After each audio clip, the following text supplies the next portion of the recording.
Onside kicking it as always. What up, what up, what up? Sick as fool, what's good? Oh shit, what's good? Feeling good? I'm feeling great, man. How you doing? Hey, I feel good, bro. I'm not gonna lie to you, man. I feel good. I'm excited for tonight. I'll be honest with you, bro. You know me. Fantasy football tonight. I'm playing the number 1 seed. I got A.J. Brown and Hurts. I like my chances. I'm down like 33, 34 points. I like my chances. I do like your chances a lot, but I don't It know. ain't in the bag. It's not in the bag, definitely. Divisional game. We got a big spread, which means that they could just blow them out. They could just implement the run game. So on paper, if the game is a good matchup and they're going back and forth, I definitely like your matchup. But with fantasy, you know, when you expect something and you think it's going to go a certain way, you never really know. And also, your guys are projected for a kind of good amount too. You know, 25 from Hurts and 13 or 14 from Brown is a lot. So if they just miss, one of them misses their projections, it's going to be hard to balance them out. I embarrassingly put up a projected 69 points in our main league. I mean, I'm in the 4th place seed right now, so that's not bad. I saw that. Hey, low key, you know what? I was kind of excited though, because I'm like, all right, you know what that means? I could fuck around and take the 5th seed to the 4th seed if they really ball out. Yeah. Give me a little bit of cushion. Oh, yeah, definitely. You know I mean, I'm just going for wins at this point. I mean, I completely botched it. I knew I was going to have a bad week. It was bye week. It was fillers. That was me last week, bro. Yeah. I was forced to start Clyde Edwards-Helaire only because there was no other running back I could pick up from the waiver wire. Yeah, 0 spot. I thought he was going to get at least like 5 carries for like 40 yards, you know, but didn't even get that. So that whole backfield is fucking sketchy. We'll talk about that when that game comes up. As far as betting goes, I did pretty well. I don't know if you saw. I did. I had 2 parlays. I had a 1 5-teamer and 1 7-teamer come down to the Chargers +7. If the Chargers won outright, you would have hit the lotto. Yeah, so one of them was +7. Was +7, and one of them was Chargers money line. So I did cover one of the. It was a 7-teamer. Did you do the hedge? I hedged small, but I just kind of let it ride more than anything. So I took a nice little dub. Could have been bad if they won, but that means that basically all my picks were right this week. So every one of them. Every one of them. There's a couple easy ones. I'll mention them as I go through the games. Let's just start it off with Thursday Night Football, which was part of the picks. I mean, I didn't get mine out there, but I was kind of heavy on the Panthers in this game. I knew, actually, I'm not saying I knew, I thought Baker was going to be starting, and that's what kind of influenced my decision, but they decided to go with P.J. Walker. Yep. I got harassed on the TikTok. They're like, were you guys not aware that Mayfield's not playing? I'm like, bro, we filmed this shit on Monday. And you said potentially, too. And I did, and that's another thing. And I said, Potential. Yeah, and I say if he starts, so that's kind of like the thing. But let's just go over a couple of key stats. P.J. Walker, low volume, 16 attempts. The highlight of this game was Deontay Foreman, 31 carries, 130 yards, and a touchdown. As far as the receiving corps, DJ Moore, 4 receptions for 29 yards. Terrence Marshall Jr., 1 reception for 43. And then you have Larry Chenault Jr., or Latif, I don't even know his name, man. Laviska Chenault, you know. So LS. Yeah, he did good. I mean, he could break a couple off, but basically, you're not trusting any of these receivers for the Falcons, especially with their troubles at quarterback. And on the Falcons side, kind of similar story with Mariota, 19 for 30, or 186 yards. He also had 3 carries for 43 yards, so at least he got a couple points in, but they utilized all 3 running backs, so all of them kind of blanked. Huntley was their leader with 32 yards and 5 carries. Algier got the most amount of carries for 8 for 20, and Patterson 5 for 18. So he kind of blanked out, but again, hard to trust them. I was confused. Like, the biggest thing that was confusing to me was Patterson, his return from IR, had 2 touchdowns. He had a 40-yard touchdown call back, so he potentially would have 3 his first game back. And I was a little nervous because I'm like, all right, short week. Maybe they limit him. Bro, very first kickoff, I see him coming off the kickoff. He's returning the kickoff. I'm like, oh shit, if he's returning the kickoff, they're not worried about limiting this guy. What'd he finish with, 5 carries? 5 carries for 18 yards. And 1 catch for 2 yards. What the fuck was that? On one target. I think they're just going to try to utilize all their backs. And I think, because as much as like, is he that much better than Algier and Huntley? So, like, looking to the long-term development of this team, like it's not really that much of an upgrade. So they're kind of just running our running back by committee, and also he I don't know, man. It's Well, like did you see him return the kicks? Like he was getting some strong- 85 yards. I mean, he did good. Like that was kind of nice actually. Well, don't So- forget he has the NFL record tied with 8 returned special teams, punts and kickoff returns. He has 8. So that's what made him a star. Exactly. So I think they're just going to kind of ride that out, and I mean, hopefully you see him back in that workhorse workhorse. Here's role. what I don't understand. He developed from special teams as a player on the Bears to wide receiver to running back and like found a home at RB. But we all know he's got hands. We all know he can move yak yards after the catch. So explain to me why they're not even implementing him in the receiving game when they were down even. I just don't think they want to throw the ball, to be honest. Like But they had to. How many? Kyle Pitts had what? 12 targets? Pitts had 8 targets. We had 2 catches for 28 yards. So I mean, that was the only really guy. And that was, I know, but you're down like 2 scores. You got to throw the ball to get back involved. Why wouldn't you have Patterson out there who's shown his ability to catch the ball in this league, bro? I don't understand. Yeah, I mean, so I picked Cardinals before the game. Definitely got finessed on the second half. I took the Falcons, and the kicker missing a bunch of PATs. And then the little icing at the end of the game, I don't know if you saw it, they had 3rd and like 1, and Foreman got the first down, and they were going to kneel it, but then because of that, they had to kick the field Decided goal. to kick the field goal. Yeah, because it was running out of time, and so I didn't cover the second half one. I think it could have been a pretty easy cover, but enough of that game. Let's move on. We're going to go to Munich, actually, where we had Tom Brady and the Bucs playing against Geno Smith and the Seahawks, who I talked about a little bit last week as far as a team that's pretty good, and I got to stop like basically betting against them every week, which is what I was doing. And again, this was pretty much in all my parlays. I took Bucs minus 2.5, and I also took a money line. My reasoning was Brady before this game was 3-0, traveling internationally. So he's got experience, and the toughest thing with this game is basically how people are going to react to what's happening, right? Their body clock is messed up, their circadian rhythm, their flying, their practice schedule, everything is turned upside down. So the more experience you have in those games, I think the better chance you have at becoming successful. So the teams that are going to be playing there, look to kind of bet those teams and look at their past records to kind of have a better idea. As far as stats go, it was good to start with the Bucs. Brady, 22 for 29, 2 TDs, an interception. Big on the waiver wire this week is going to be Rachaad White. Yeah, he had 22 carries for 105 yards, and Lenny had 14 carries for 57 yards. Still got the touchdown, but it's a little concerning if you have Lenny, Right. Because it might be Rachaad White time, and White did get the start, Yeah. and also Lenny got hurt in the middle of the game. He did. So It's crazy, bro. I had Rachaad White because of last week. I saw him starting to get some of the pass load. And because Lenny hasn't really been balling out, I'm like, oh, this guy might be a nice little stash. And then I've been scrambling for running backs, bro, and I think I ended up dropping him for Warren, the Steelers running back, because I heard a little bit of rumble on my squad talking about, hey, you know, if it's the same Najee concept. doesn't really- That's what they're saying. These rookies they're going to get more playing This is their time, and, right. yeah, after the buys and stuff like that. Really quickly, I like him though, Rachaad White. I like him a lot. I want to say what's up to the chat really quick. What's up to all you guys? If you have any questions or anything about the game, Star Switch, just don't hesitate to reach out.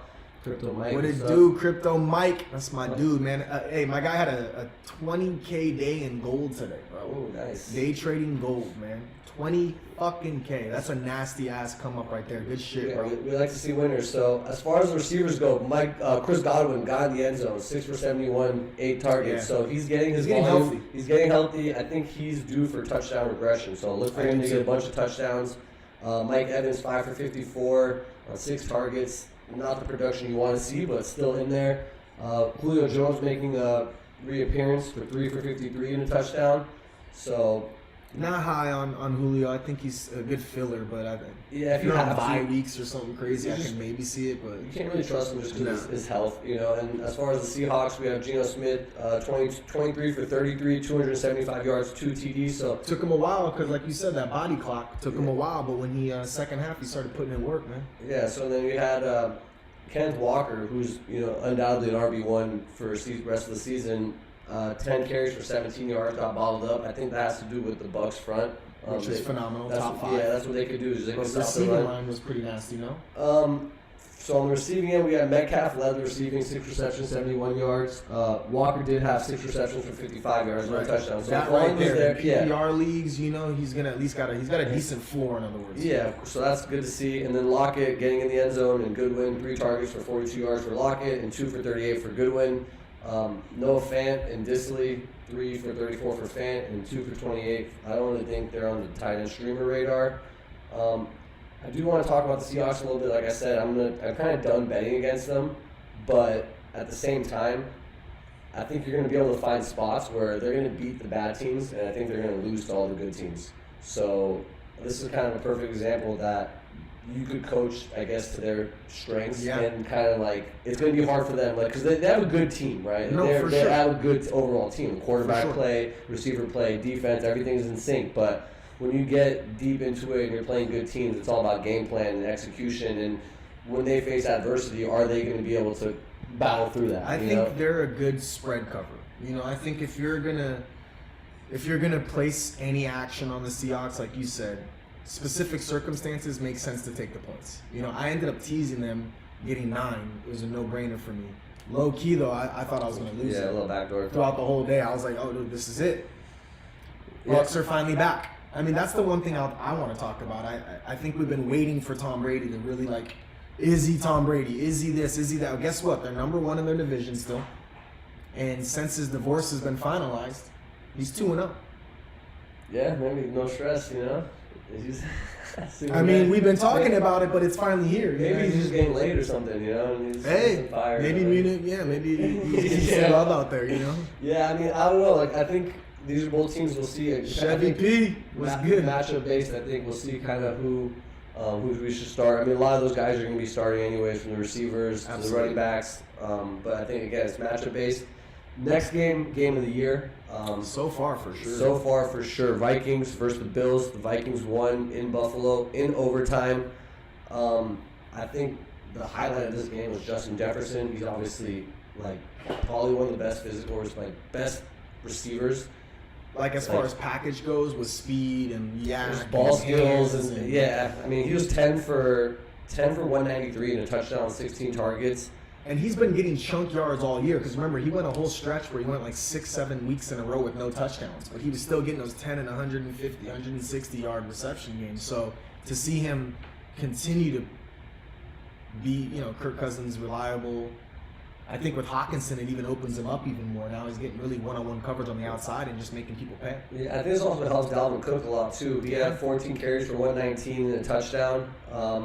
Thielen 5 for 49, Hawkinson 7 for 45. So I think they'll have their weeks. I think they'll have their weeks where they pop off and they do their thing. But for the most part, Jefferson's a set and forget it. I think Thielen could start. I think he's going to have some touchdowns. He's going to have big games. He's going to get his targets, but he's not producing like the old Thielen, Yeah, I mean, I'm personally, I'm not starting someone like Thielen. I think maybe, maybe these last couple bye weeks that you have some players that are out there, sure, why not, But I think I think you got a lot better options than Thielen. He's been unreliable all year, if he even stays healthy. You know what I mean? Yeah, and on the Bills side, Josh Allen, 29 for 43, 1 touchdown.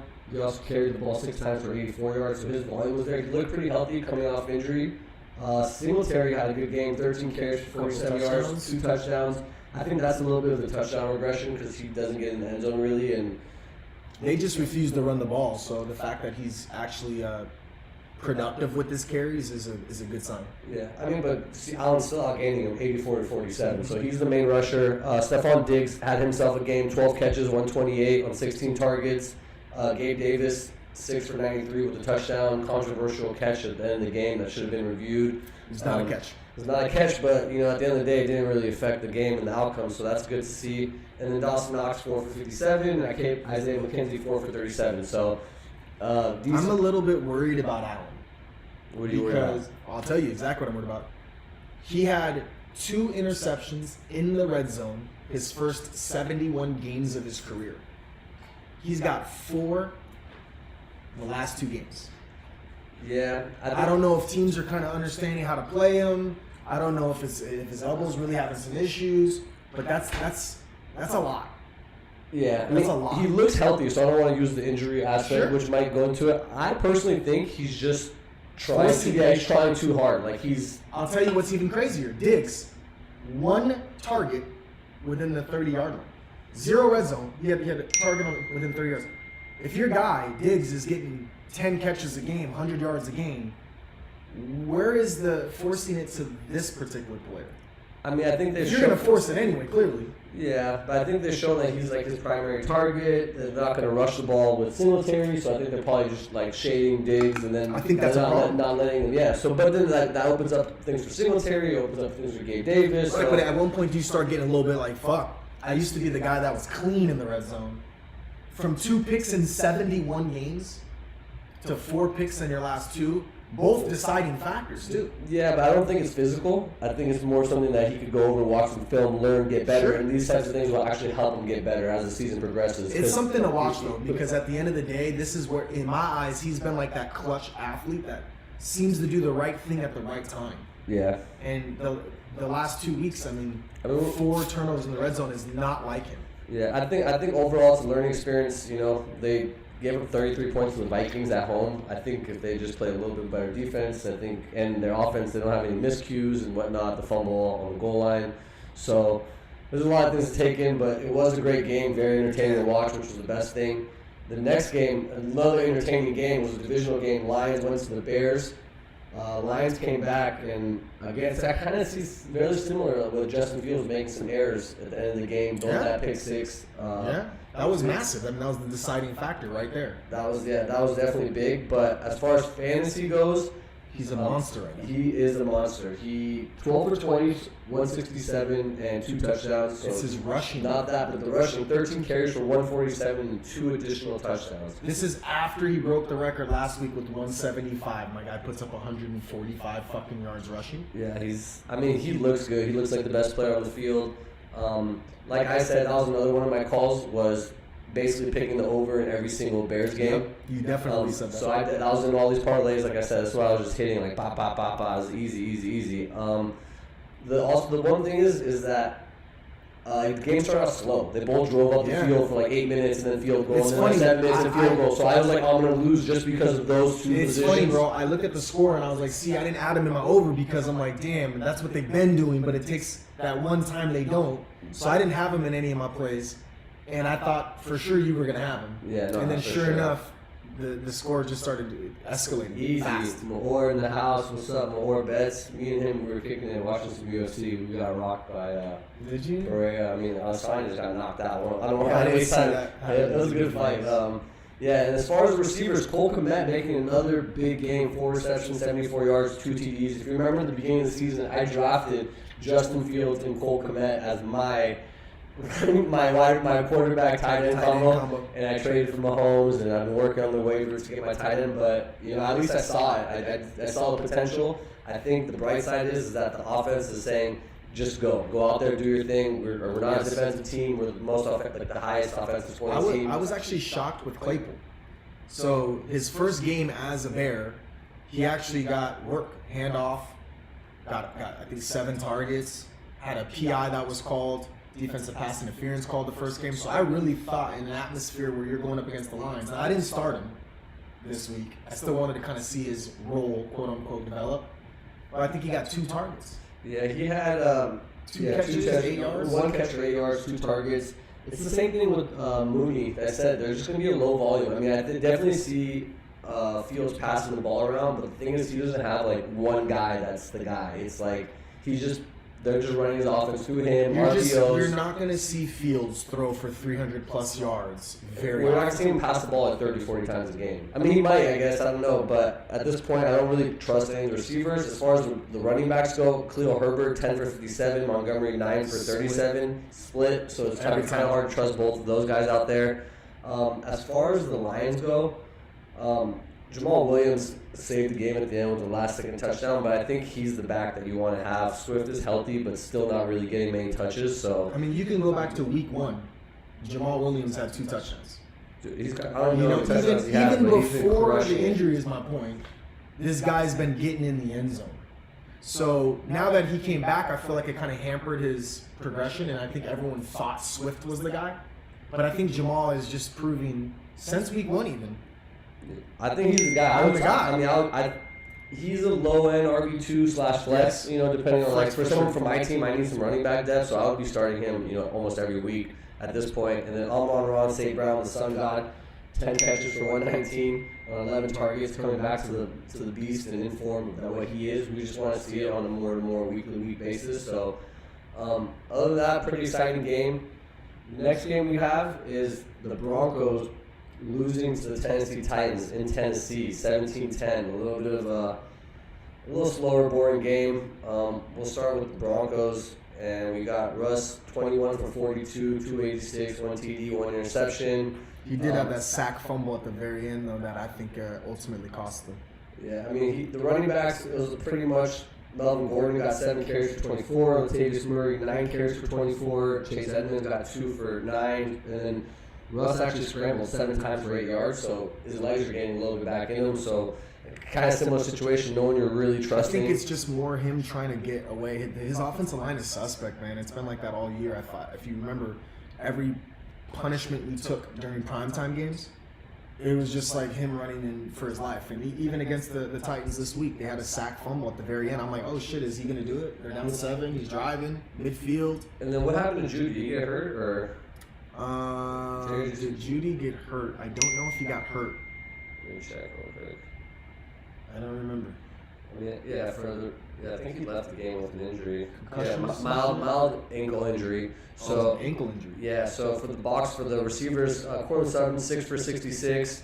Not a good day for my guy Greg Dulcich, the tight end. Oh yeah, Yeah, one for 11. But there was one pass where Russell definitely overthrew. Yeah, I was like, that was a kind of bomb. But it's at least good to see that they're taking those shots, and they scored 10 points this game. It's a low scoring offense, but in those games where they're scoring more points and moving the ball a little bit better, I think he will be able to produce, some potential, tight end 1 numbers. But again, this is what we're trying to find from the waiver wire. So it's slim pickings. As far as the Titans go, Tannehill's back, which is good, I think, for their team, obviously. 19 for 36, 2 touchdowns. Derrick Henry having a kind of pedestrian game, 19 carries for 53 yards. We don't see him having the 100-plus yards, multiple touchdowns. It's kind of weird to see. Westbrook, 5 receptions, 119 yards, and 2 touchdowns. I think that was more of like a little fluky game, but not really. Yeah, I mean, he's a high on the waivers right now, but I'm not too convinced, to be honest with you. Yeah, so, yeah, I mean, other than Derrick Henry, there's not really anyone you want to really be starting from the Titans. So, like I said, I think they're the most fraudulent team out. who, the Titans? Yeah, I really do. Their defense is not that crazy. It's pretty good. It's good, but it's not like it's next level, bro. It's like, top. I just think Vrabel's a good coach, actually. Like, Vrabel's a really good coach. They can run the ball. Their offensive line gets moving. Their defense gets in there. They play gritty games. Divisional wild card weekend, they're not getting past that. I mean, they've played, but I just don't trust Tannehill, I think, at the end of the day. Like, look at the AFC, bro. But I think they have a good team. They're like one solid quarterback away. 'Cause even when they played the Chiefs last week with the backup quarterback, they were in that game. So if they have that fight, I think they're just missing 1 or 2 pieces from what it really is. I think it's just too easy to keen in on Derrick Henry and make them pass the ball. And Tannehill's never proven himself. Well, I think that's what it is when the team, like I said, it's kind of with One the Seahawks. QB away for sure. Well, I think it's what I said about the Seahawks. When you have a good game plan, you have a good coach, you have a good defense, and they're able to game plan to their strengths, it's going to be hard for them to be creative and beat you another way. Right. So, shout out to Sean, man. Fins up. We'll get into that game up here soon. yeah. Man. Next we got KC, my boy Pat Mahomes, and they won 27-17 over Jacksonville's at home. Starting off with the Chiefs, Mahomes balled out 26 for 35, 331, 4 TDs, and 1 interception. There's a couple things I want to talk about. Well, before I get into, I'll lay out the stats before I say what I'm thinking. But Travis Kelce, 6 for 81 in the touchdowns. Nice to see him get in after his 4-touchdown game. MVS, 3 receptions for 60 yards, 1 touchdown. And Kadarius Toney, 4 for 57, 1 touchdown. Jerick McKinnon, 6 receptions for 56 yards. So he's involved in the passing game and has been for the past couple of weeks now, Yeah, he's been in there. And so I want to talk a little bit about the receivers and the running backs. I'll start with the running backs. Clyde Edwards-Helaire is droppable. I had to start him not because I thought so, but it was basically a weekly thing, roster spots. And at this point, he's cut. I'm not going to see him unless there's any injuries. Isaiah Pacheco is the guy, 16 carries for 82 yards. That's pretty promising. So if he's able to get 15 plus carries and then I some had him targets. 2 weeks ago, dropped him last week. He's just, that whole backfield fucking makes me nuts, bro. Yeah, so but I think he's the guy you want to be getting. I should have started him at least, and then McKinnon if you need it, and then if there is any injuries, that could be PPR good. league, I say McKinnon. Half PPR or basic, I say for sure Pacheco off of volume alone. Yeah, I think he's gonna have a lot of touchdown upside. Where they'll get into the 5. Even their quick little pitches to him. Exactly, they're gonna be scoring a lot. It's the Chiefs, And as far as the receivers go, brutal hit to Juju. Fuck. Yeah, he got laid out, man. And when you see those types of hits, you don't know how long he's going to be out for. I know it's a concussion, but he could be out multiple weeks. He could be back this week too. I don't want to speak without knowing what the situation is, but yeah, I'm going to say that that's probably a multi-week injury.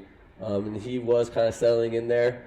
And then Juju's a fucking beast. I wouldn't be surprised if he comes back fairly soon. He's a fucking beast. No, he is a really warrior. is a beast. Yeah, but that hit was fucking. Yeah, that was bad. Ooh. But one other thing I want to mention is I actually talked about this last week in my waiver wire of Kadarius Toney potentially being a WR1 down the road. So when I watched him actually in that game, I don't know if you saw that catch where he went up and caught the ball. I did. He has intangibles, and this is going to be kind of like I don't want to make too much of a comparison, but he kind of reminds me of Reek, because he has. He's the number speed. 10 also. It's fucked up. He has the speed. He has. Because there's two types of receivers that the Chiefs are rolling with. They're rolling with just fast blazing speed and just get them on big plays, and you don't know where they are. And then you have the Reek who had that ability, but then he had ball handling skills. He could catch the ball, he could be a receiver, he could play the slot. So same thing with kind of Kadarius Toney. I see that from him. I don't see that coming from Juju. He's a little bit slower. He's more of a big target, move the chains type of guy. So if he does continue to get involved at the rate he is, he has the upside of being on the field for almost every play, running those big 90-yard plays, running the short plays, running handoffs, all these types of things. So he 100% has no ceiling. He has no ceiling in my eyes. They got him in the run game. Yeah. They gave him a couple of carries as well. 2 carries for 33 yards. Plus he yards. had a punt return, no? I'm not sure about the punt return. I think he had a punt return as well. They're getting dude involved is my point. They're figuring out ways. And Andy Reid's you want to talk about coaching. Andy Reid is a coach. He's a coach that knows exactly how to utilize the strengths in his personnel. And there's no secret on why they went and grabbed Toney. And there's no secret why he chose number 10. Yeah. Realistically speaking, he legitimately, I don't know the numbers. I don't know if he's as fast as Reek, but you're absolutely right. He's spurty.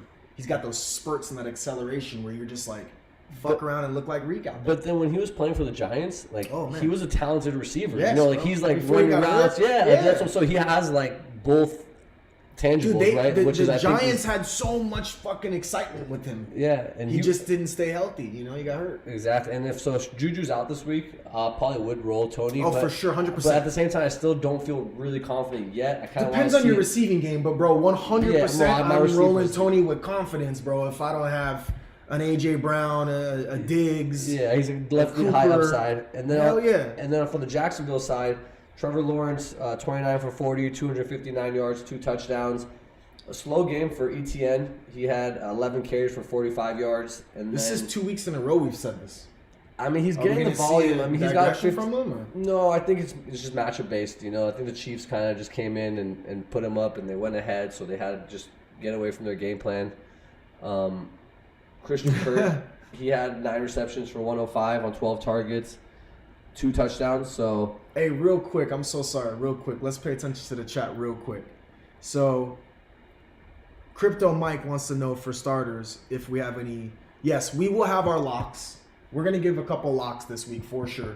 Before the end of the show, we'll have a couple locks, 100%. And metal tips like a shovel do. Man. He's regurgitating one of my bars, bro, back in the day, man. I love this guy, bro. I fuck with you, bro. My fault, dog. I just wanted to pay attention to the chat. I'm actually looking right now. I miss you, bro. My early read right now, I'm not going to go over in Bears-Falcons because the Falcons are just so bad and slow, but give me the Bears +3 actually on the road versus the Falcons. I don't think the Falcons are that good. And then now they're over-under set to 50. So actually I might reverse all my own picks and go the under that game just because of how much the Falcons run the ball and try to clock control. So, and like I said, the line makers are actually going ahead and putting in, higher and higher and higher. It went from 45 to 48 and a half to now to 50 with the Falcons. The Falcons is one of the lowest volume. I mean, we just watched slowest. them on Thursday night, man. I have a hard time thinking they can put up 20.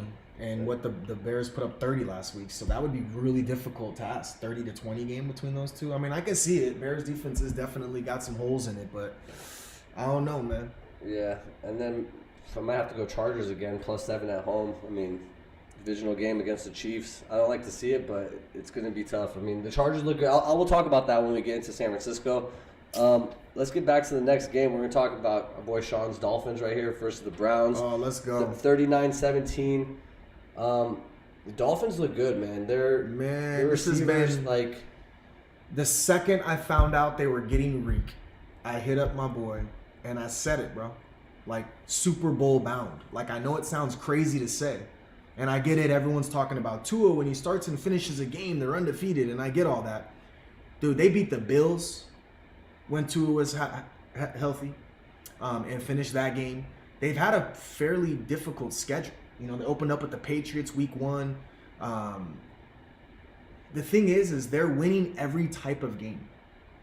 They're smashing on teams like the Browns, who have been pretty wishy-washy all year.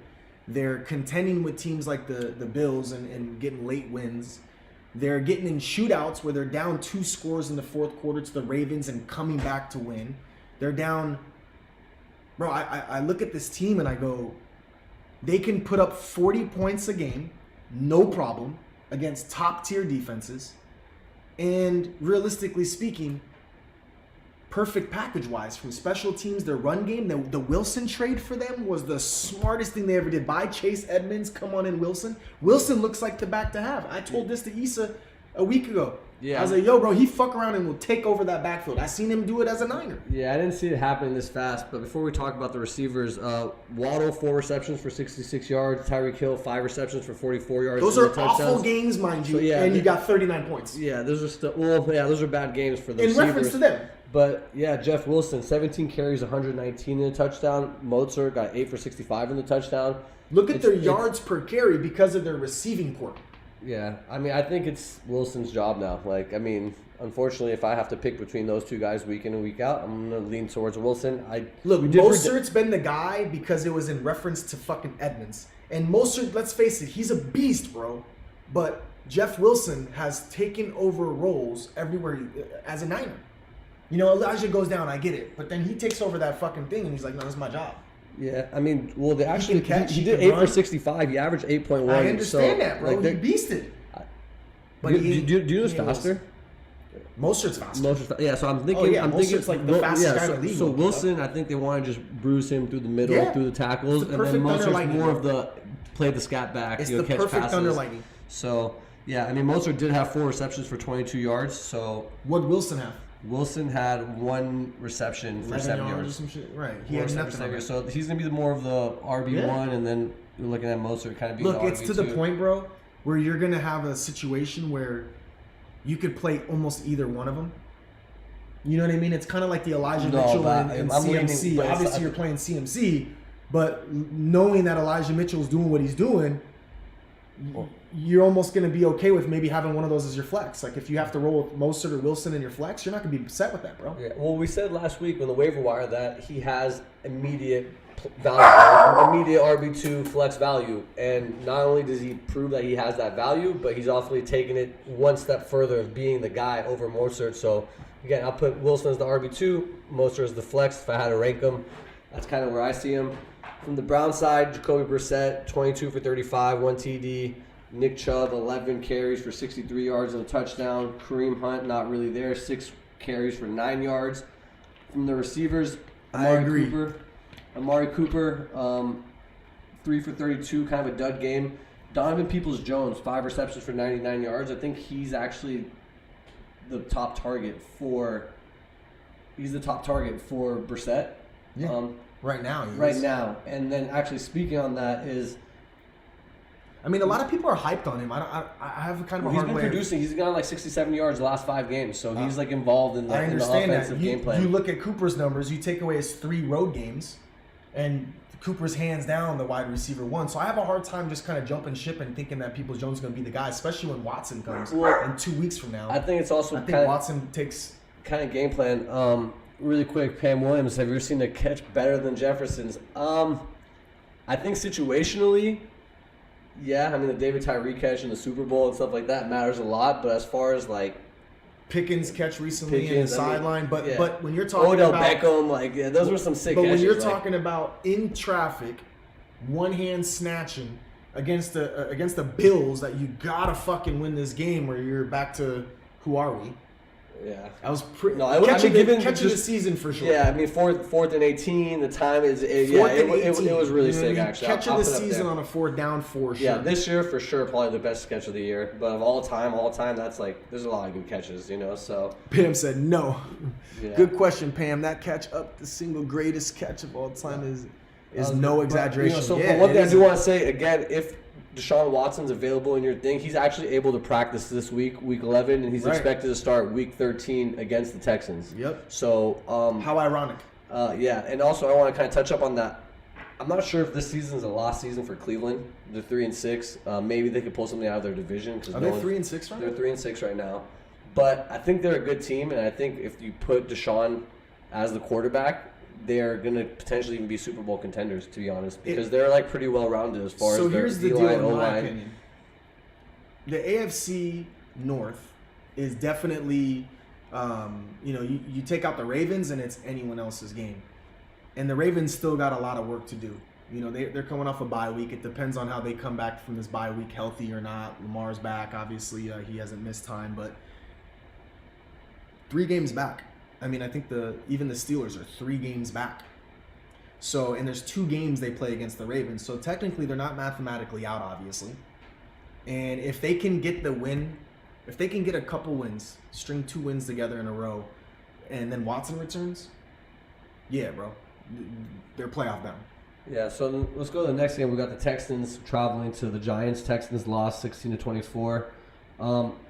Only really only really player we're starting from the Texans. Dameon Pierce, 17 carries for 94 yards.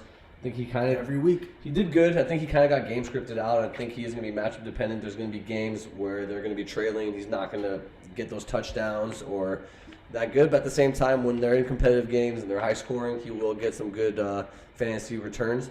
From the Giants side, Saquon Barkley, 35 carries, 152 yards, and a touchdown. Workhorse. Yeah, also the 1 reception for 8 yards. I don't really trust any of their receivers, to be honest. Slayton, 3 receptions for 95 and a touchdown. He had that one rip off. Besides that, he was shut down all Yeah, game. I mean, Jalen Jones, 13 for 17.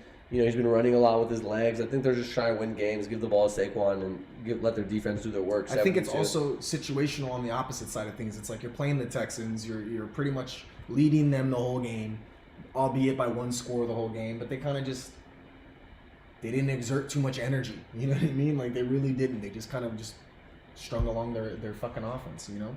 Yeah, I mean, okay. Next game, we got your Steelers winning at home versus the Saints, 20-10. I'm gonna just go ahead and just talk a little bit about the Saints before I let you go to the Steelers. Kamara, slow game, 8 for 26. Like you said, the tight end Johnson, 5 receptions, 44, touchdown. Chris Olave, a little bit of a slow game, 3 receptions for 40 yards. I think Olave is probably one of the best rookie wide receivers, and I think that he is going to be good no matter who's throwing him the ball, whether it's Dalton, Winston, anybody. He's a good player. I think he's going to be someone we're going to be talking about for the years coming. Alvin Kamara, a little bit of a slow game, but at the same time, what do you expect? You got Andy Dalton as your quarterback. You're scoring 10 points, so you're not going to really have that upside. He doesn't have Drew Brees, and yeah, he was getting those checkdowns a lot, but you know, I think they're kind of honing in on it. I know that they know that that's their best weapon, and they rather, I said, take their chance maybe with Olave. But the Steelers, they're a good defensive team. They got Watt back. Like, I mean, I think having Watt back is big, to be honest. Like we talked about. Everyone always says that it's one player, but what people fail to realize is the game plan that goes into trying to stop him.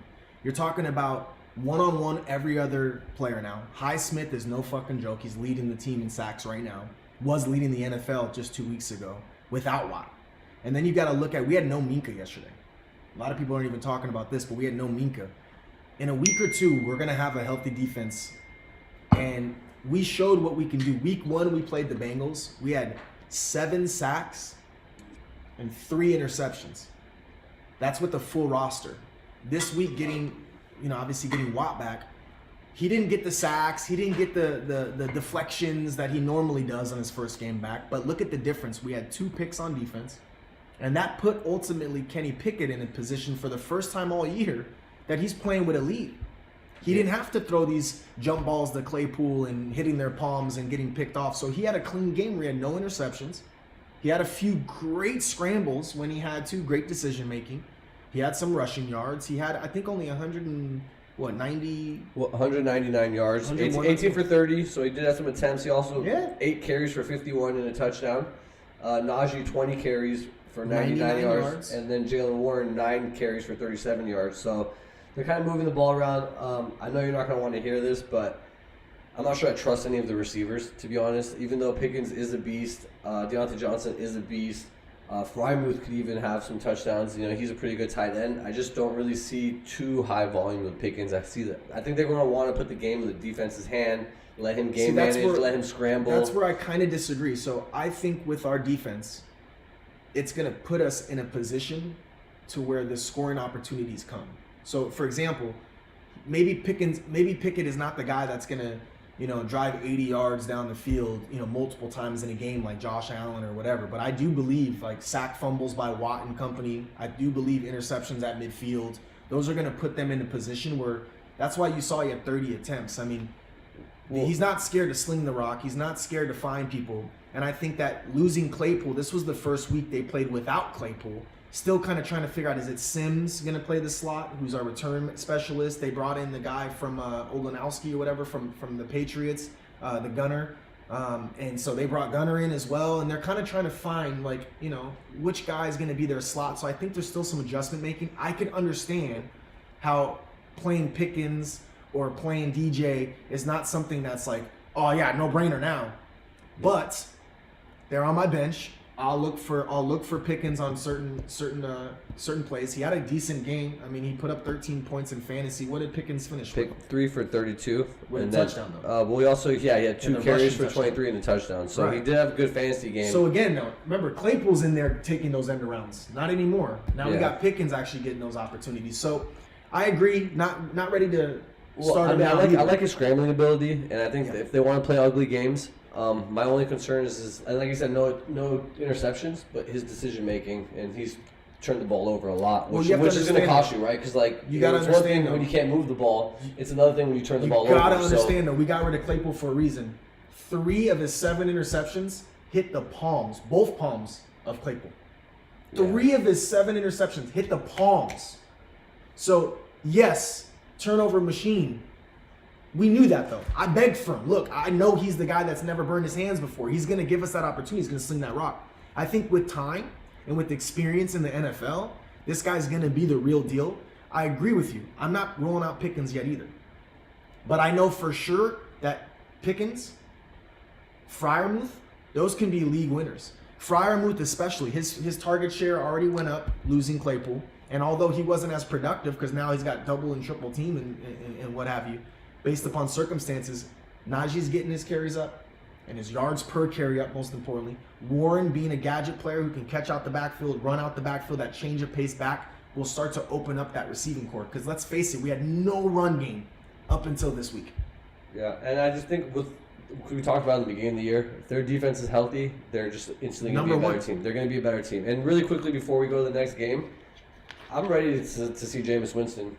They're like, oh, Andy Dalton's our guy. He's our best. He makes our offense run the best. But at this point, dude, give me the 5 picks. Give me the 5 touchdowns. Give me Jameis. I couldn't agree more, bro. If Andy Dalton can play in prime time and do what he does, he's not the future.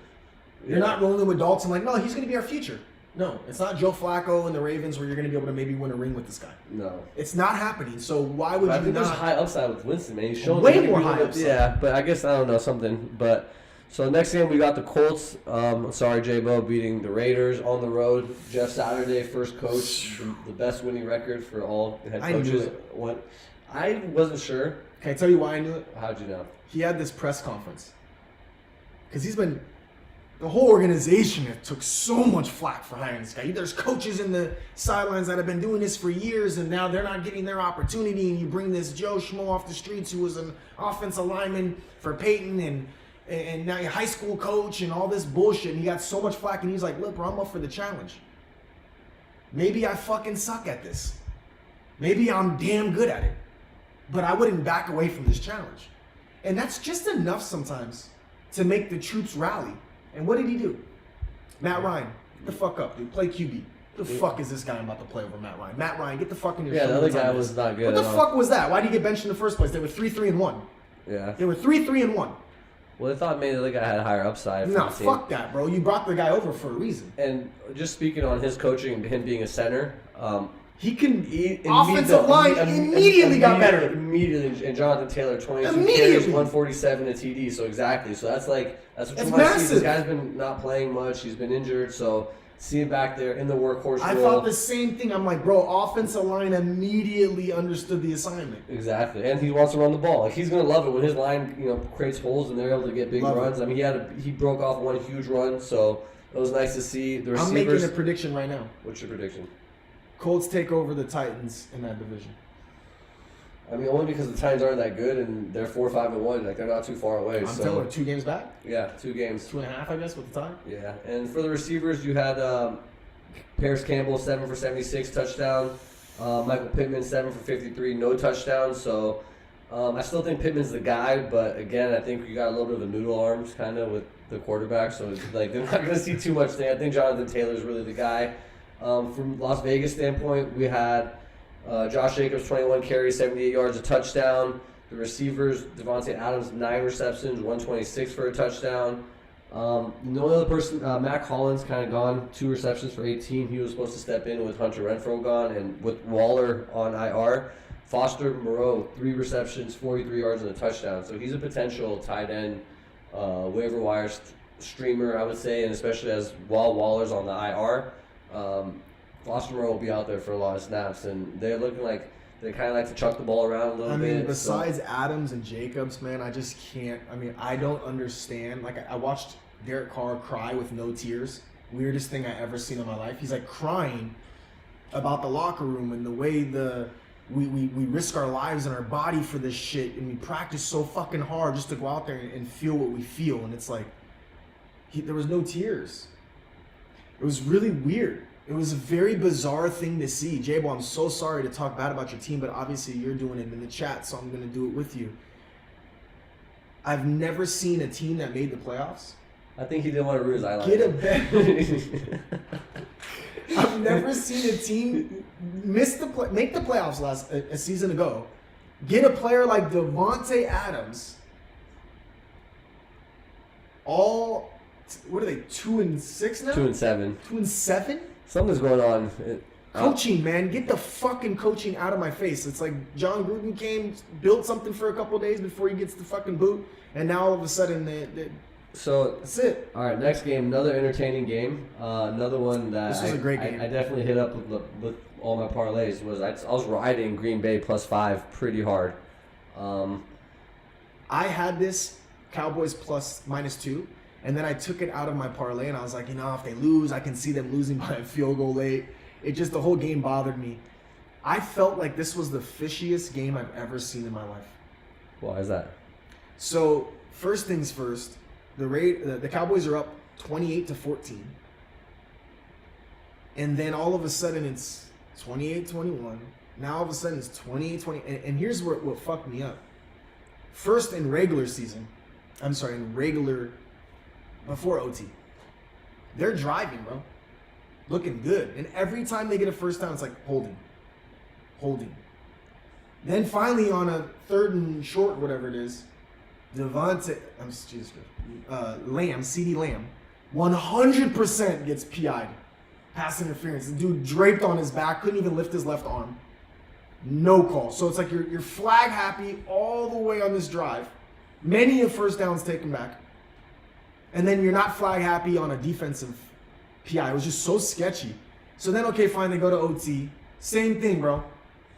They're driving, penalty. They're driving, illegal man downfield. Offsides on the offense. Never heard of it in my life. He was offsides. I can't lie to kick it. But I've never heard of this in my life. And then instead of kicking a field goal, McCarthy though. Instead of kicking a field goal, coaching, his revenge game, you know. You go for it. Yeah. It was just fucking bizarre. I'm not even trying to say I think like just trying to conspiracy shit. Yeah. It was just bizarre turn of events. All right. Well, let me start with the Cowboys. Obviously, Dak Prescott. I think he had a couple turnovers, 2 interceptions was kind of big. 27 for 46, 265 yards, 3 touchdowns. I think he made some bad decisions. He did, especially early. Kind of also because Green Bay, they turned the ball over twice, and the first, or 2 fumble recoveries, once in their own red zone, and then he picked that one. So something's off with his decision making. Tony Pollard, 22 carries for 115 yards and a touchdown. No Zeke Beast.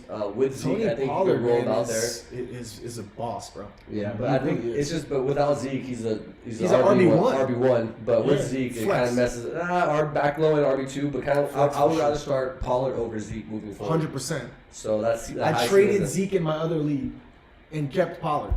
Yeah, so that's because it just makes too much sense. The guy's got way more upside. And CeeDee Lamb, 11 receptions, 150, 2 touchdowns. Baller. Dalton Schultz, 6 receptions, 54 yards and a touchdown. One of the best tight ends in the game, secretly undercoverly. Yeah, Dak loves Dalton Schultz. So as long as Dak is the quarterback, feel comfortable starting Dalton Schultz as maybe a top 5, top 7 tight end. Top 5 in my eyes. And I mean, McCarthy, I think, is not the best coach ever, and I think Jerry's just kind of a puppet for Jerry Jones. So. Trash.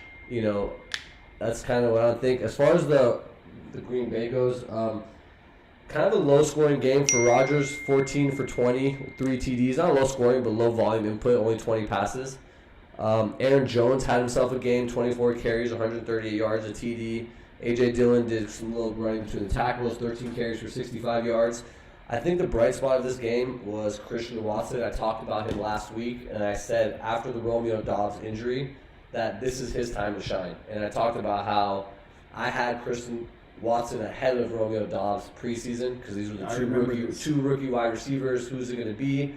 And I eventually said Doubs is the guy. Like, Doubs is way better. He has a better connection. And then, but then once the injury happened, I said, now this is his time to shine.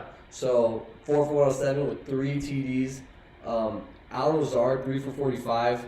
He is someone I kind of want to talk about a little bit. I think he's the guy you want to start in that receiver room for sure.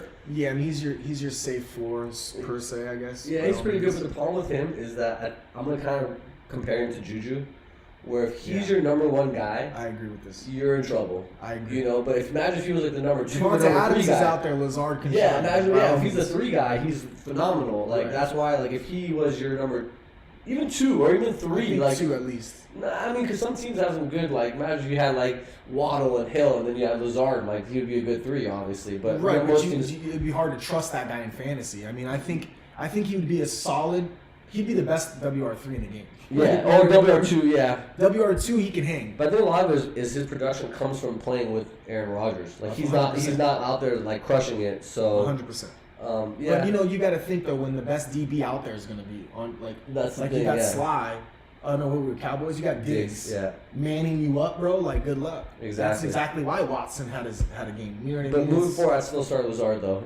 With that. But Watson on the waiver wire if you need some help at wide receiver. But at the same time, I think it's kind of a little fluky. It's not going to be that constant production. If he does and he builds that rapport, then obviously we can see it. But let's see it for a couple more games, a couple more targets, a little more volume. Definitely someone more to stash him. Yeah, definitely. And then we have a nice game of backup quarterbacks. The Cardinals going to the Rams. We didn't even talk about it real quick. Back to the Packers, though.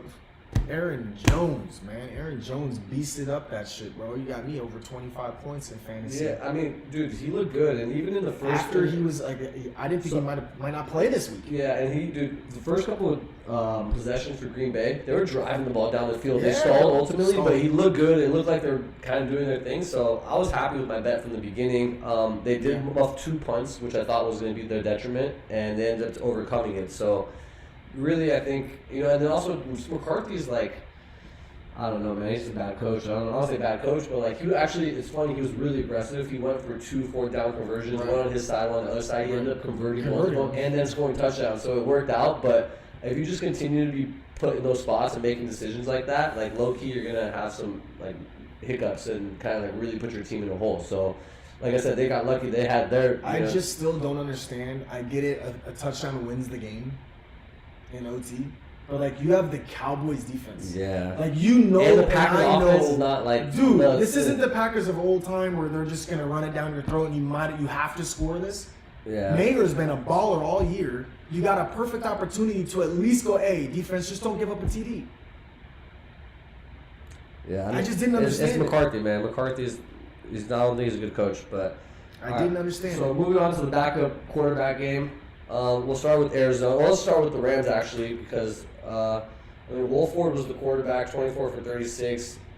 Obviously, if he's out there starting, it's going to limit all of the receivers, including Cooper Kupp, who went down with a nasty injury. I low-key think he's such a beast, and I think he's like the only player that might be able to suit up in like 1 or 2 weeks. But at the same time, they said the rumor on the street is that he avoided serious long-term damage. So what that This means is the second time he's avoided something. but he's also a beast. Like, you know, when you're I really know, strong, I like, his know. muscles just grow back faster, you know? So, like, that's like the upside. No, seriously, I'm not kidding. Like, when you're that, like, some people are injury prone, some people are not. Like, obviously, I think he was, like, giving way, and that's the thing is when you have that injury, other parts, and I can see why it happened. But, you know, as far as that team goes, without a quarterback, obviously you can't really trust anyone. Running backs, it was kind of a sloppy show between Akers. I'm so sorry. Can we back up for a second? What happened to Matt Stafford exactly? He was concussed, yeah. So he just didn't pass protocol? I guess obviously not, but he got put into the concussion protocol after the game was over. That's what I didn't understand because I didn't know It wasn't he had during the missed game. the game at all last week. So I'm like, No, he played the game, finished the game, and then the day after they did evaluations, and they decided that he was in the protocol and he wasn't able to get out. and he wasn't able to get out. Yeah, which is kind of thing. And then the Cardinals, we had some hamstring And issues for Murray. Right, his was hamstring. Yeah, and then but Because it was shocking that both weren't playing. I just was like, wait, what? I think they might have known. And they're like, all right, Yeah, they're like, oh, he's going out. like, Okay, yeah, fine. If he's out, then we're gonna sit you two, Murray. Yeah, exactly. We can win without him. And Like, it was weird. I think that might be a. I swear to realistic thing. McCoy's a little bit better of a backup quarterback, I would have to say. I mean, Walford, he has like played in the NFL and he can move and he has to be out the pocket. He didn't show me shit. McCoy's more of a traditional thing, which I think he's a good backup, man. He's played in the league. He started on some teams before. I feel like he's a journeyman now. Like I feel like he can step up and get the job done. Hopkins, 10 receptions for 98 yards, but he's shown in his career he doesn't care who's the Who cares? quarterback and he's going to get it. Yeah, you know? no. So Rondell I Moore. think quarterbacks know that. Oh, I got. At least Well, I got. dude, when at least you're I like, got this look, I'm guy. playing quarterback, and I'm like, all right, and he's the best player, and he's running sick routes, and like, you know, I'm just gonna throw it to him every time, of course. So Every time I good see for the them to safety do it. cheat one way or the other, I'm going 1-on-1 every time. Rondell Moore, 9 for 94. I do like the production with Colt McCoy. I just think the problem is it's going to be hard to see that production. I think Murray has to come back. No? No, he is, but I'm just saying for Rondell Moore because he's kind of like that Gizmo Gadget player. Yeah, he he's was getting like definitely- 4 targets of like crazy plays, but if he's getting 9 receptions Maybe he sees and this 13 now. targets, then Maybe Murray needed this. yeah. Maybe Murray's like, damn, let me get more to ball more because he has been when he gets his opportunities, he balls. That's what I'm saying. And then there was an injury to Zach Ertz. He went down. I saw that, man. Hurt Carted himself. off the field too, so I don't know how long that is. Yeah, so that's kind of sad to see. James Conner, 21 carries, 69 yards, 2 touchdowns. And I've been telling y'all. Yeah, I told you he's a beast. I'm like, dude, he's Dude, good, bro. I've been I told you saying he's so this- much bigger than Murray. Like, it's I've just been funny. saying this for the longest. Like, yo, bro, I had him on the trading block, and none of y'all wanted him for some reason. I said, my dude had 18 touchdowns last year. He had 1 touchdown this year in week 1. Even if he gets half of those touchdowns in the next 10 weeks, I'm happy with that 9. Yeah. Man, bro, I'm telling you right now, he's touchdown regression. Yeah. I said it last week, and I was, But he's also, I mean, McCoy got 4 carries and Ingram got 1 carry, so he's it. He's That's it. it. No end. Eno, get the no. fuck off the sideline. You did a great job in his place, and I Yeah. thank you, Eno. And I think if he goes hurt, then obviously you can pick him Eno's the back guy. up. But again, Connor's the guy you want to be starting. Yep. And I thought it was promising that he played so many snaps last week, meaning that he's coming back Yeah. to full health. And Yes. speaking of And the had team, 2 touchdowns. Like, he ran hard. Yeah. That was the Connor of last year. That's yeah. No QB, I got you. Don't trip. 2 touchdowns. And that leads me to the last game Sunday Night Connor. Football. It was the Chargers losing 16-22 to the San Francisco Giants. San Francisco 9ers. San Francisco 9, sorry, San Francisco. Like I said in the beginning of the podcast, it came down to 2 parlays. I had, like I said, Chargers +7 and Chargers money line, so I won 1, lost 1. But the reason why I felt this way, a couple things. Number one, I disagreed with you 2 weeks in a row. everyone about disagreed this, with me. But you've been right on the Chargers. Everyone disagrees with me every single time. But the thing is Herbert is healthy. And he's getting healthier. And even without his top receiving targets, like... Did you see that dime he dropped in traffic? Dude, that was one of the most underthrown passes of the year. He threw that shit between 2 people crossing. I thought it was a pick for sure. I'm like, oh, that's picked. Yeah, like, I mean, he's a beast, man. I think his lack of production over the last couple of weeks were due to his injuries and his he's a receiving gamer. core. And the reason why I picked this game is because it's going to be the 2 things. They're either going to be in the game, it's going to be competitive, or it's not. They're going to get throttled. So I saw at the end, maybe if anything. Yeah, I mean, I can see him getting throttled, but at the end of the day, Herbert's a gamer, and there's certain quarterbacks: Mahomes, Deshaun Watson, Josh Allen. I thought it was cool to kind of see Bosa versus Bosa. I figured there'd be some. But that's actually what watch. This team is getting better and better and better. They're going to get their receivers back. When they get Bosa back, because right now they're the worst at stopping the run. So when they put Bosa in there and they got Khalil Mack, I think it's going to be a huge impact for the Chargers defense, and they're going to be really good for the second half part of the year. Like I said, so don't sleep on them yet. They're actually still just got to figure out their receiving core because Mike Williams is like the best number 2 in the game. He's not a number 1 either. He's the Juju effect. Yeah. And Keenan Allen is just basically a lost cause this year. And I just don't understand where they can go with that. I think Allen needs to be healthy. And I think give him another week or 2. They didn't put him on IR, so there's a good chance that he will be back within the next 2 weeks. Is my guess. Or else I think they should have IR'd him if they were really worried about re-injuring his hamstring, because those injuries are kind of annoying. As far as their running game, I mean, it wasn't really too much. Eckler had 6 carries for 24 yards, but he also had 7 receptions for 39 yards on 12 targets. So you love to see that volume. Carter, 4 receptions for 64 yards on 4 targets, and Josh Palmer, 3 receptions for 44 yards on 8 targets. Palmer's been a very good candidate, starting candidate. Like, yeah, I mean, he's the starter with Williams and Keenan Allen now, or specifically Keenan Allen now. I think Palmer is the guy. And he stepped up, man. Carter has the job as far as Williams being out too. That's kind of my totem pole hierarchy I see, and. Yeah, as far as the Niners go, Elijah Mitchell, 18 for 89, taking the bulk of the carries, and McCaffrey having 14 carries for 38 yards and a touchdown, and McCaffrey having 4 receptions for 39 yards. So they did split the time between the running backs. A little bit of a slow game for Debo. He only had 2 catches for 24 yards and 4 carries for 27 yards. Ayuk, 6 receptions for 84 yards. I think he's clearly Jimmy Garoppolo's favorite target. I think Deebo Samuel is obviously rated a little bit higher, but coming into the season where Deebo is ranked and where Ayuk was ranked, I think the gap is a lot closer than where they were originally. I agree, statistically especially.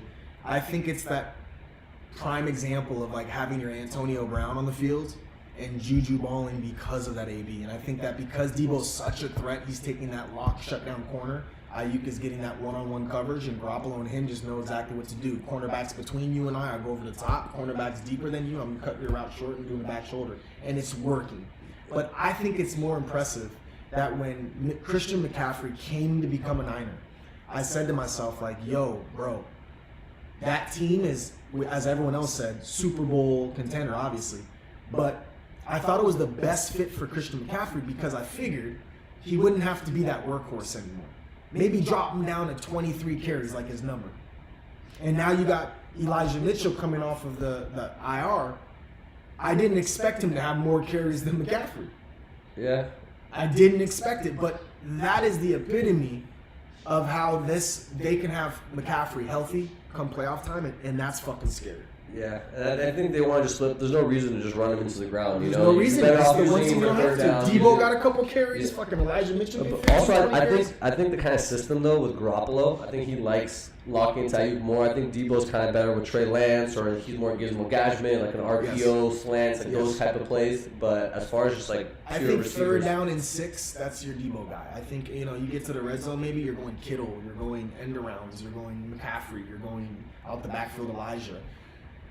there's just too many mouths to feed to really be super hyped about one of those players, except for Christian McCaffrey. And then after seeing Elijah Mitchell do what he did what he did, out carried him and out yards per carried him, I truthfully wouldn't even be that happy to have CMC at this point. No, for PPR, he's still a beast. Of course, he's getting in there. But you can't tell me you're not like. But also, I think no, because he's still getting more. Dude, Shanahan has an advanced offense. It's not like it's probably one of the most intense offenses. So I think he's still learning, and I think Elijah does know the offense more than him. So it's just easier to slot him in now. But I think as the season progresses, you'll see. Like, I would say maybe Elijah's 80, making 20. a case, though. That's like 50-50. I see Elijah's making a case, though, to be the RB first down, second down guy. Where CMC is going to be that second, third down guy. That fourth down guy. Because if you really watch the game, right, Elijah Mitchell was in the red zone. Elijah Mitchell was in the fucking... And mind you, dude, CMC's thrown a touchdown, caught a touchdown, ran a touchdown. He keeps up with the offense. He's a very smart, very high IQ type of dude. The fact that they know they don't have to run him till the wheels fall off is impressive. But the fact that Elijah Mitchell came in there like, yo, dog, this used to be my backfield. They're not going to just sideline me.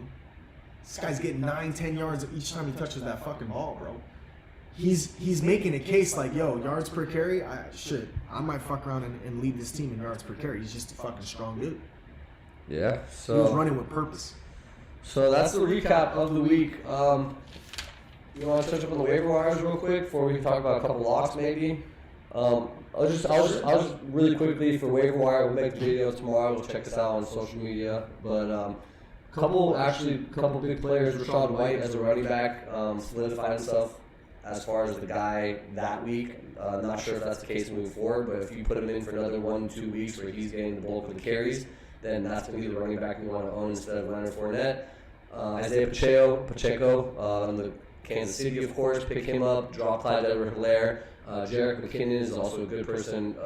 I think he's a good runner from Minnesota to San Francisco. Didn't play to now here. I don't know if you were here or if you were out of the country, but I made a statement that Pacheco would lead the league in rushing next year because this dude runs so like a little Tasmanian devil. He runs like vicious. But the only problem is that I don't think that they want that offense.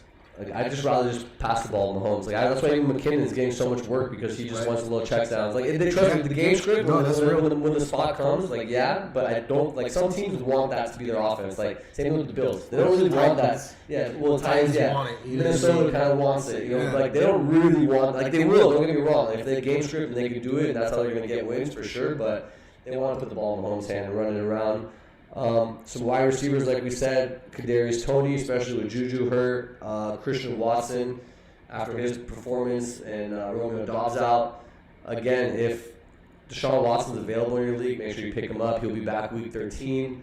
A tight end in Baltimore, Isaiah Likely. A lot of people, I cut him just for a roster spot this week, but he's be back. And if Mark Andrews is out, he's slotted in as a top, potential 6 tight end. And then another little tip for you guys out there: if you guys are in good positions, make sure you get your handcuffs. If you got Joe Mixon, get Samaje Perine, Dalvin Cook, get Alexander Madison. If you have, if you look like you're about to make the playoffs, start stacking your team up now. Get rid of those bench guys, those RB3s, RB4s, and look to get your handcuffs. So this way, you're not forced to start those guys if anything does happen to your main starters. So that's about it for the waiver wire. If you're really desperate at tight end, man, look up Juwan Johnson, man. He plays for the Saints, and he has been low-key putting in work, man. 2-3 weeks in a row. If Winston's in there, I think it gives more upside. But with Dalton, I just don't see. There's just too many tight ends like Dolchich. There's tight ends that you throw out there hoping that they're going to do what they did the week prior, and I think that's one of the hardest things as a fantasy guy when you get that tight end that comes off out of nowhere and puts up 2 touchdowns, or the Tanyan effect, puts up 3 touchdowns in one game, and everyone wants him on the team, and then he just letdown after letdown after letdown. Joanna's getting red zone looks, man. All right, so I got 3 locks for this week. One of them for tonight, and then 2 of them are for the same game. So this is kind of my first time going over these picks, so I want to say I don't know exactly what it is, but I can tell you my initial reads. My pick for tonight is going to be the under of 43. I got over. The theory is I actually saw this thing on Instagram, so I don't want to use my videos because they could be bad information. But they're saying when the team is favored by 9.5 or more, historically it's covered, unders covered at over a 58% clip, and then also dating back to this season, it's 9-2 when there's more than a 9.5 point spread. And so I mean, the logic behind it makes sense. It's like if you're favored to win by this much, this team's gonna have trouble scoring. So no matter how many points the team favored goes up by and wins by, there's a lack of effort on that other squad. Yeah, I mean, so it's either going to be that, it's going to be the favorite team scores a bunch of points and takes their foot off late, or the underdog battles and keeps it tight. And they're going to keep it tight by playing good defense, divisional game. Heineke shouldn't be scoring too many points, so the only chance that they have, and it is a divisional game, so like I said, there's always close. And then even last week when they played the Texans, like, that was a sloppy game, right? And then even with the Colts playing the Titans, I mean not the Colts, the Chiefs playing the Titans, and just how these games are kind of playing out, they're not blowing them out the way you're thinking that they are. I think that game though kind of prepped them for this. It's like you were on prime time, playing the Texans. Everyone thought you were going to demolish them. I mean, let's face it, bro. They fucking won by 2 scores. They pretty much did what they were supposed to do. But it just didn't look like it the whole game. It was very slow paced. Yeah. And I think now this week they're like, all right, man, let's put on a show. And look, I'm fantasy driven. I'm fantasy driven. It's all heart. Yeah. Don't get it misconstrued. But I got Philly -11 and the over because I feel like they learned from last week against the Texans. That was my theory. My theory was the bounce back is real. Yeah, and then the 2 things I'm looking at for this week is I like the Bears +3 on the road versus the Falcons. I see them winning the game outright, let alone 3 points being way too much. Bears +3 in Atlanta? In Atlanta. Because Atlanta's kind of one of those like fake teams where they're winning a lot of games, but I don't really see them being playoff contenders. First of all, they cover a lot, but they're the favorites? They're the favorites, 3 points. Yeah, no, that's my lock of the week too. At that, fuck. Yeah, so that's pretty. I'm actually locking in right now before it goes to 3.5 or 2.5. Monopoly ass. And then I hate to say it, but in the same game, the under 50 I think is too much, given the fact that how low volume the Falcons' offense is and how much they run the ball. They're going to try even the Bears are going to run it. You know? Yeah, I mean, Fields will just run it himself down the field, so it's going to be ugly. But it's going to be drives. It's going to be long. It'll be a close game, I think. I think it'll be a low-scoring close game. It's in the dome. It's in the dome. We'll see. I mean, like I said, I'm not sold yet. Wait till Thursday. I'll give you some better updated picks when I do a little more research, a couple things like that. So that's pretty much it. And so, like I said, we're trying to do Thursday to do previews. We're getting on a new schedule. We'd like being here for you guys and spending our time with you. So we'll do Monday recaps, Thursday previews, get some more time talking about fantasy football. It's crunch time. We got about 7 more weeks, so let's go out there, man. Season's going by fast, man. It's going by fast for sure. Hey, don't forget, at Onside Kicking It on TikTok, at Onside Kicking It on Twitter, on Instagram. Of course, OnsideKickingIt.com brings you here to our YouTube channel. Please like and subscribe. It helps with our algorithms. If you love football as much as us, there ain't no reason to not like and subscribe this shit. It's free. If you're in here right now, like, subscribe, please. Put it out there. So, smash. We're doing it for you guys. I don't like giving out all my fantasy advice because everyone in my league is going to go ahead and just pick up all the players I want and stuff like that. He swears that we ear hustle him. Dude, they know from week 1. They already know, man. Like how am I going to get all my guys? I only have X amount of fab, So smash that like button. Crypto Mike, thank you, bro. Appreciate it. Hey, we appreciate you guys, man. Yeah. Thursday. 3:30? 3:30, yeah. 3:30 on Thursday. We'll walk you into Thursday Night Football, all that. So stay tuned. In the meantime, go Eagles. Go under. Go over. I'm locking in. I'm actually going to lock it in right now. Fuck it, We also going against each other, man. So listen, here's the deal. If I win and it's the over, what is it, 43, right? 43. If I win and it's the over, AJ has to do something on camera next channel. Next show on Thursday. And I'll do the same. If I lose... Okay, but what is it, though? We're going to have to come up with that in the meantime. Okay. Whether it's a hot shit challenge or some dumb shit. I mean, let's have a good time, bro. Let's have a good time. Let's go, Crypto Mike. Of course you're going over. I already got the fans with us, dog. The fans want us. Crypto Mike, the homeboys. Hey, your boy Sick School's on fire, so maybe it's pick regression for me, I've been picking them all right, so I could be wrong. But I'm going with this guy on TikTok, literally. I mean, fuck, that's kind of stupid, but... I mean, because this shit could be fake, Hey, you didn't even fact check this 58% and 9-2 this year. But hey, you know what? There is logic behind it though. There is, but shout out to Muggy because he goes, "Oh, once I saw that, now I'm gonna fade it, do the opposite." You know, Right, because it's now out there. Because Right? exactly. So now it's out there. It's gonna go backwards. Now it's gonna go 0 for 3. We'll see, but Oh man, much love, man. All right, Like and subscribe. We'll see y'all Thursday and check out our socials, man. We'll post some videos, including tonight.